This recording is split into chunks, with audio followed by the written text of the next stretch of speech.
You ask Tiger to calculate. This deals with linear inequalities with one unknown. The final result is v smaller than 7. Let's solve it step by step. Swap sides.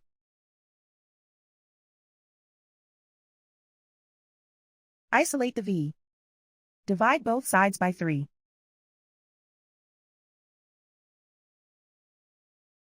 Simplify the fraction.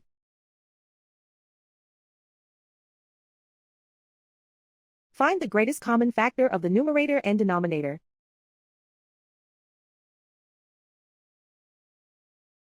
Factor out and cancel the greatest common factor.